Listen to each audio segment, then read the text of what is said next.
Welcome back to the QB Chronicles, presented by the 1911 Group. I'm Kyle Padron, joined by 2009 Parade All-American and Player of the Year, Garrett Gilbert.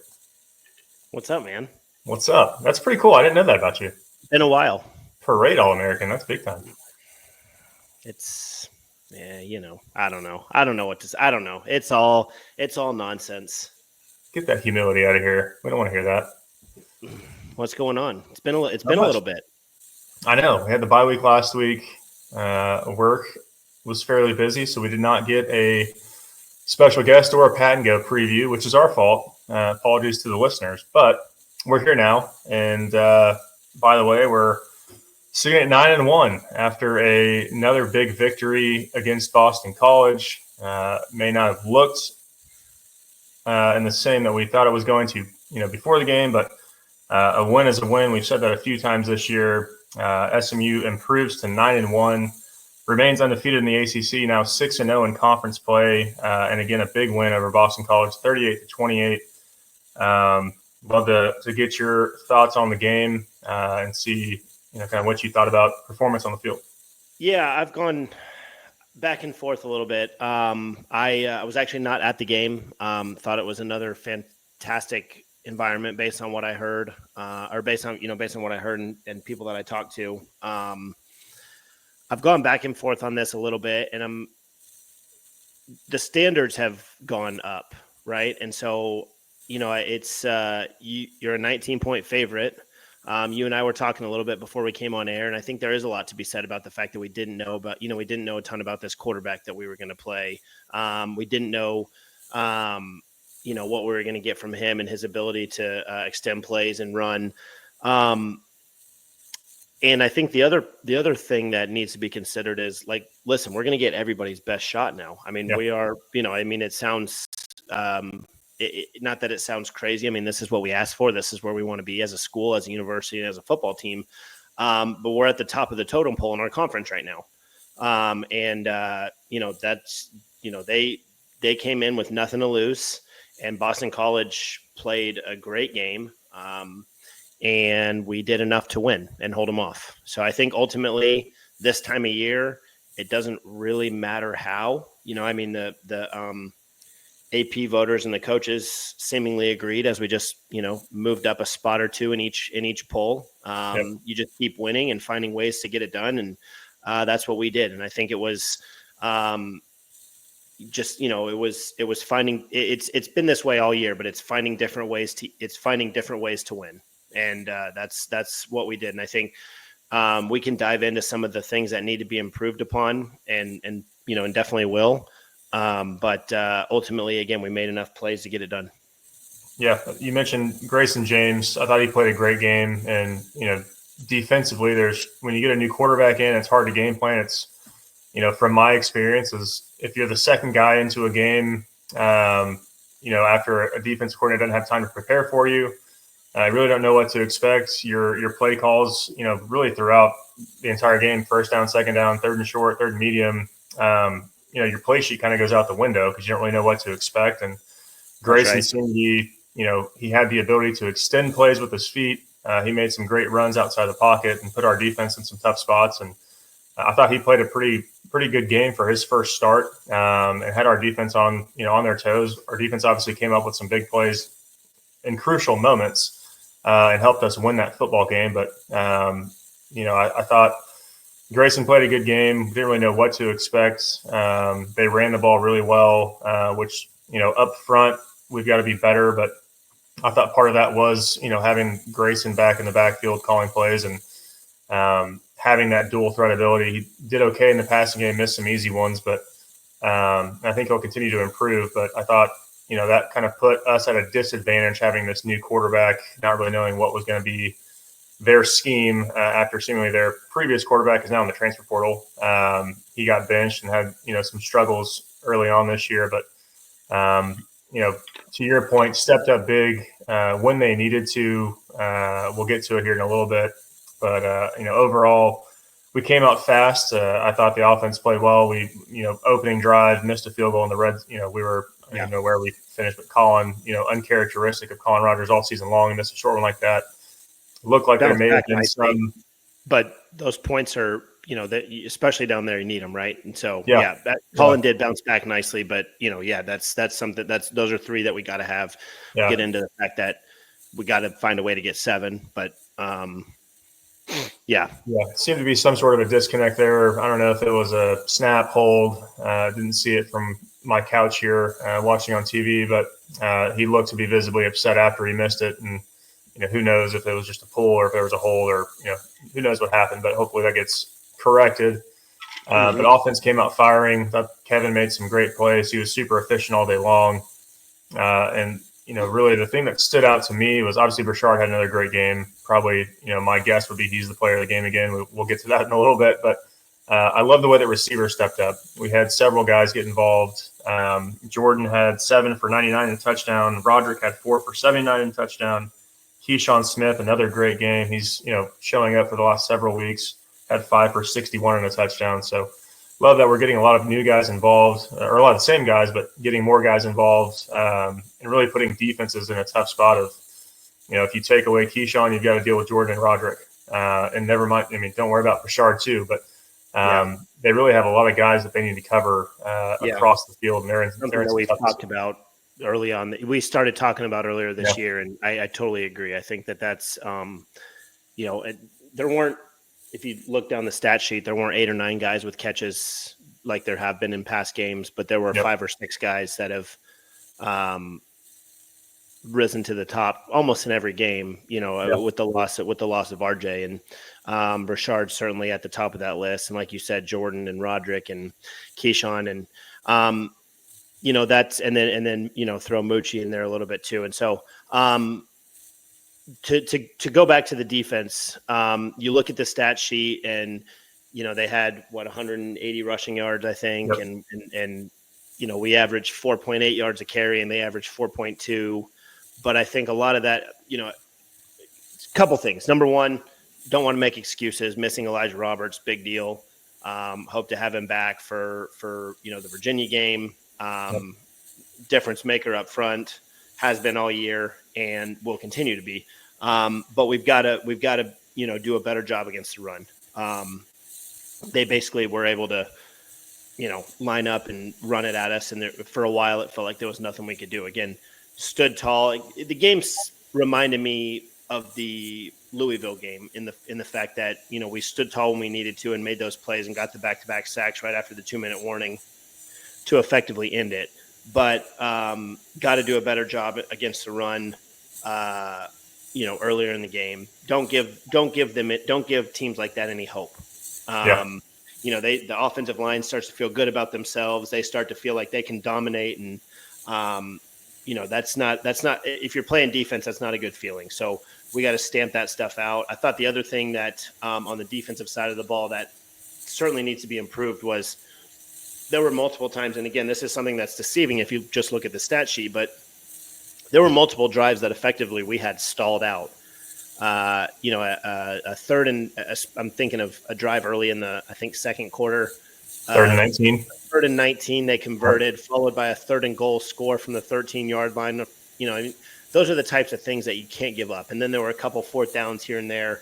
Those are not like once a season deals that you should give up a touchdown or a conversion on, realistically. And hopefully that was yesterday. But again, and maybe this is to spin it in a positive way. Kyle, we've talked about being able to coach from victories. Again, these kids are 18, 19, 20, 21 years old. It's easy to get caught up in the emotion of, up and down and up and down. Being able to go in today, watch the game, not necessarily be humbled a little bit, but understand, like, okay, yeah, we're sitting at 9-1. We're sitting at 12th in the nation. Everything that we want is right there in front of us, but there's still a lot of stuff we can do better. Yeah. And I think that's probably a good thing for this team, So hopefully that's what's being said today in the meeting room. Talking about those things, just tightening the screws up a little bit. And part of that is probably coming off a bye week. Certainly we were fresh, but we were not necessarily, Boston College is coming off a big win against Syracuse. We were fresh, but I think being fresh and rusty sometimes can go hand in hand. Yeah. So it's not quite as crisp in all phases like you saw previously. That's a great way to put it. There was sort of a lack of crispness everywhere. Offensively, there were a couple times. My biggest gripe with the offense was that first drive. You get inside the 10-yard line, get in the red zone, and come away with no points because we missed a field goal early in the third quarter or second quarter, I think it was. We drive down there again and get held to another field goal. And I think that those are the types of, like, when you're playing a good team, those are the types of things. You get down there into that red area, you got to be 4 for 5 on touchdowns, with one field goal, or 4 for 6 at worst, and not 3 for 5 with a field goal and a missed field goal, because those are the types of things that are going to get you beat whenever you're playing a team that can take advantage of it. So I think there's a lot to be said about the just lack of, like you said, lack of crispness on all fronts. So again, a win's a win.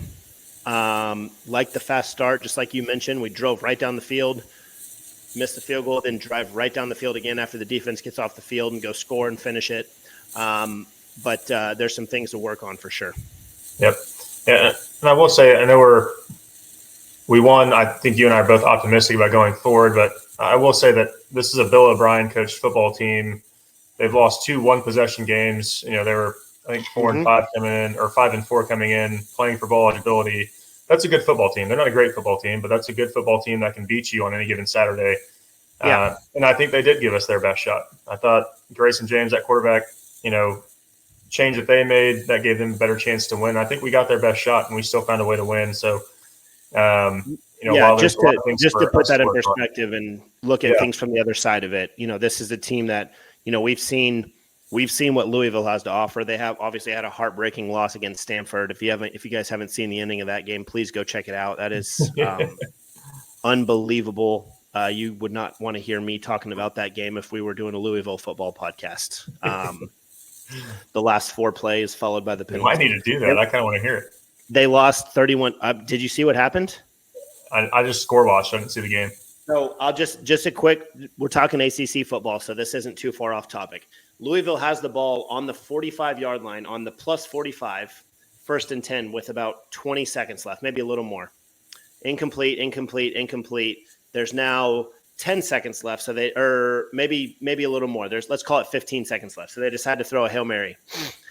They throw a Hail Mary. The clock runs down to about 7 seconds left. So Stanford, I don't know why they didn't punt, but Stanford takes over on their own 45, tries to run, maybe get into field goal range, and I don't think they had any timeouts. They get tackled basically immediately with 4 seconds left. Oh, no, maybe the game ended. The clock runs out, and they get up, and Louisville's guy pushes the Stanford running back. Flag, 15-yard penalty, and Stanford kicks a game-winning 50-plus yard field goal to win it in regulation. Oh, yeah, I'm going to say your word for you. The old curmudgeon in you would have lost. Oh, no doubt. You probably would have broken a remote or broken a TV screen. I mean, this team beat Michigan State. Not that Michigan State's a good team this year, but they're a Big Ten football team. This team they lost to Missouri 27-21. Missouri's been competitive in the SEC all year long. I mean, this is not a bad football team. So to your point, I mean, this, we're not playing nobodies. So yeah, let's talk about. Go ahead. No. I know I've been pretty negative, but just to provide some positivity there. Oh, let's talk about Kevin. I think since the Duke game, and I should have pulled some numbers. I apologize I didn't, but I think the efficiency and the way that he's playing, he's obviously learned from that Duke game, and I think I've just been super impressed. Really all season long. Obviously, had the tough game against Duke, but Kevin was 24 of 35 this past Saturday, 298 yards in the air, 3 touchdowns, 1 interception. But just the way that he's got a command over the offense, the deep balls he's throwing, the plays he's making inside the pocket, outside the pocket. When pocket collapses, there was one play where he's got a guy running free at him. He kind of gives him a little hesitation, steps up and delivers a dart to a crosser coming across the field, which is a tough throw to make, even without pressure in your face. but love to get your thoughts on, Kevin's play over the last few weeks since that Duke game. But I mean, from my side, I've just been impressed, all season long, the way that he's carried himself, his kind of stoic personality, and the way he's just kind of commanded the offense and taken over and seemingly responded from that Duke game. I've been very impressed as well. I think, all of us, by the way, who've played quarterback have had nights like that Duke game. I mean, you just, it's part of the game. You just have days where things are not going your way, and I've had more than my fair share. So nobody's immune to that. I mean, I watched Peyton Manning throw 6 interceptions against the Chargers one time. So it happens. The way he's bounced back has been really impressive. And I think you're right. I think all those words that you've used are spot on. I mean, he's been incredibly efficient. He makes the right play, take away the interception right before the half. Of course, that's a mistake that our defense bailed him out on. I think he'll learn from that one as well. Making a throw, kind of a careless throw over the middle, but those are very few and far between. You see him making the right play almost every time, and then you see him making the extraordinary play when it asks for it. I don't know. We'll see. I'm still making my decision. It's a game time decision on MVP. You tried to steal my MVP pick. I'm going to steal your dime of the game pick. My dime of the game was go first time. 14 maybe, going towards the Weber complex, and we got a free rusher. Kevin spins out of it, rolls out to his right, and throws a perfect crosser to Jordan Hudson for a 20-yard gain and a first down conversion that kept a touchdown drive alive. Those are the types of plays that you can't coach. I mean, frankly, it's like you can coach him going through progressions and taking one-on-one shots, and the touchdown to Jordan Hudson. I'm sure they talked in the film room all week about, hey, if you get one-on-one on this thing, just hold the safety in the middle of the field and throw a good ball up there. And that's all well and good. You can do all that. When there's a free rusher in your face and, you got a chance to take a sack or throw it away or, whatever it is, and you find a way to convert on 3rd and 14, that's a big time play. Yep. Yeah. And you did foreshadow my Padron shot of the game. We'll get to that in a little bit. It wasn't that exact crosser there, but you did mention part of what I'm going to talk about here in a minute. And then real quick, you mentioned, the interception Kevin did throw, getting bailed out. Isaiah Naquobia, shout out to Isaiah. Huge play before the half. We give BC a short field. They're in the red zone, and Zay makes an incredible play, jumps the corner out, and then picks the ball, turn the ball over on downs, and gives us an opportunity. Brashard makes a great run and gives us a chance to go get some points before the half. But just good complimentary football, picking your teammates up when they're down after a crucial mistake, and then giving the offense a chance to go score some points before the end of the half. Really, seemingly when we probably should have been, at halftime with being at a deficit there. And then another shout out to you on the defensive side. I think you may have mentioned it earlier, but I mean, Kobe Wilson was all over the field, 16 total tackles, but he continues to show up week to week. Linebackers, obviously, they were running the ball, a lot of the game, getting a lot of work. But I thought Kobe was all over the field. Ahmad Walker as well. But linebackers stepped up, made a ton of tackles. And then Zay, obviously, with that big play to turn BC over and give us a chance before the half. Yep, agreed. Kobe would be my defensive MVP with all the tackles. But, I think the you talked about just throwing different numbers at you guys. We go into the game as if you follow this, ESPN's win probability stuff, we go into the game with about an 80% chance of winning. After Kevin throws that interception, it went from about where it was at, 83 or 84 at the time, all the way up to 72 or 73. And then the back and forth interceptions, the interception, that kind of the touchdown saving interception before the half, jumped us all the way back down or up to an 84% chance of winning. So those types of plays are, they're game changing, right? And so that was a huge play by him to save it, and then great job by the offense to turn around. And I thought Brashard maybe could have scored on that first play without a cutback. Just take it to the corner like he did against Pitt. But nonetheless, we got a field goal before half. Boston College comes right out after half. They go down and score, and then the offense responds and goes down and takes the lead right back. We get a 2-point conversion to go back up by 7 points and not give up the lead again for the rest of the game. So good complimentary football, made the plays when we needed to. A win's a win, and we're sitting right where we want to. So I will. Okay, so my game MVP. I mean, I think Brashard would be probably an easy choice, right? But I'm going to go with a receiver who stepped up big time in Jordan Hudson. Yeah, had the big touchdown catch, had 8 catches, kept showing up time after time.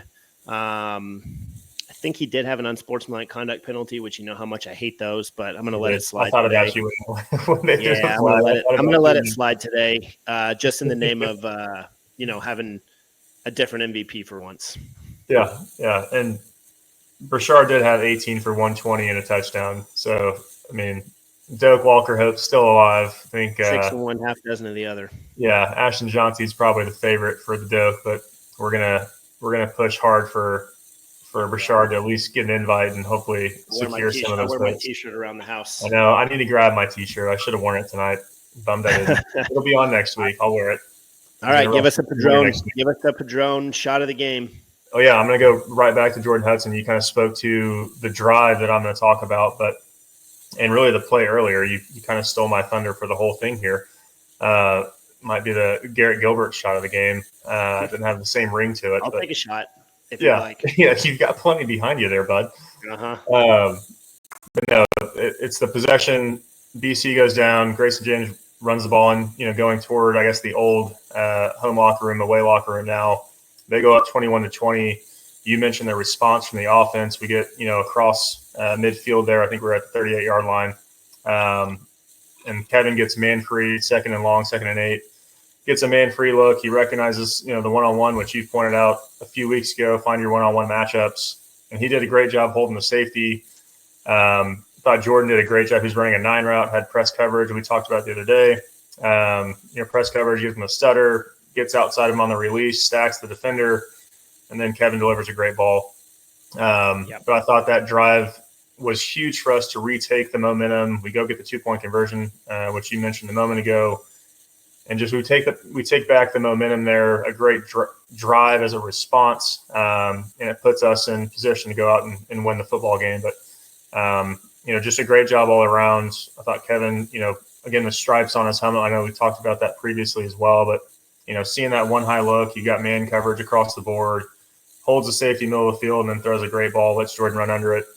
Jordan high points the ball.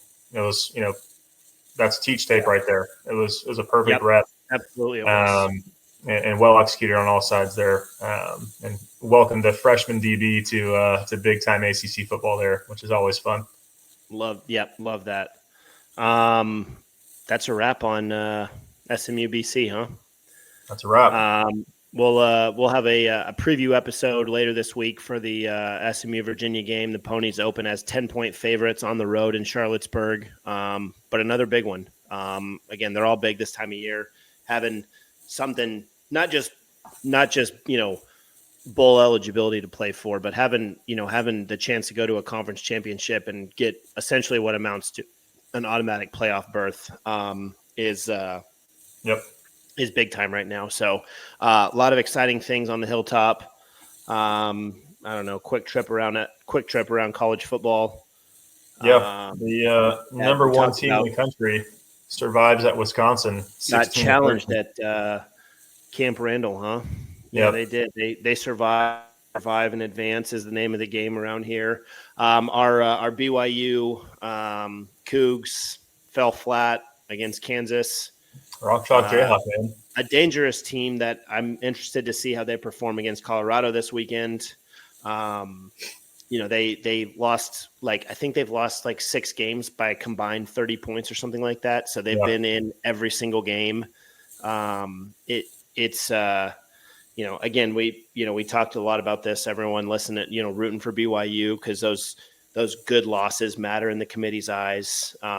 So need to they matter just as much as the good wins. So need to root those guys on the rest of the way. Unfortunate that they weren't able to hang on. Georgia, I don't know. The SEC kind of gets a free pass seemingly. Georgia beats Tennessee. Tennessee's going to stay in the top 12 and now get to watch the SEC championship from home and still get a free path to the playoffs. So a little bit irritating with that. The Big Ten and the SEC sort of have the same program going, but lots to watch these last couple weeks of the season. Could be a lot of fun. Or not could be. It will be a lot of fun. And we got the Cavaliers on deck. Yep. Yeah. Just as far as ACC championship scenarios, our home team, the Mustangs, they need to win one of the next 2 to secure their spot in the ACC championship. Clemson has already played their ACC schedule. They finished 7-1 in conference. Miami has to win out. So if Miami drops a game, it'll be SMU versus Clemson. But if Miami wins out, it will be SMU against the University of Miami in Charlotte. So it'll be certainly fun to watch. Hopefully we handle our business. Let's win out. Yeah, let's do that put first. Our best foot forward. 1 game seasons like we talked about. Yep. Be curious to see how, Clemson's still got playoff implications with 2 games left, but they've already played their ACC schedule and gone 7-1. So we'll see what happens with Miami and see who we get to play in Charlotte, assuming we pick up a dub next week at Virginia. Yeah, but let's go handle our business, and we'll worry about who we see in Charlotte later on. Yep. Other big games next week. You've got number 5 Indiana going to number 2 Ohio State. Be a good test for Indiana. I think there's still a lot of questions related around their program, not getting the respect that they need. Certainly feel that back home in Dallas as well. We talked about this a few weeks ago. I know Navy lost, but Army goes to Notre Dame. They're still undefeated. BYU goes to Arizona State. Arizona State played pretty well the other night. Curious. I think BYU still – I saw number 6. That may be inaccurate at this point since they lost. But. I think they tumbled. Let's see. I got it right here. They are the rankings should be out by now, and for some reason it still says 6, but that's not updated in the AP poll. They've fallen in the AP poll, certainly. Okay, got it. Yeah, Pitt lost a tough one to Clemson this weekend, but they go on to take on Louisville. Really no implications there for us anymore, but then I'm kind of pulling for Vanderbilt to win every week now. They go to LSU, and seeing Brian Kelly mad is becoming a new favorite pastime for me. So hopefully he goes in. So BYU fell to 1 spot below us to number 14. They're 14, SMU 13. So got it. Yeah. Well, love it. Well, lots to look forward to. Yeah, lots to pay attention to. A lot of fun this time of year with a lot more playoff implications than in the past with just the semifinals and the final. So a lot of fun. Yep. Thank you all for listening. We'll be back to you later this week with the Pat and Go preview for SMU Virginia. Until then, pony up. As always.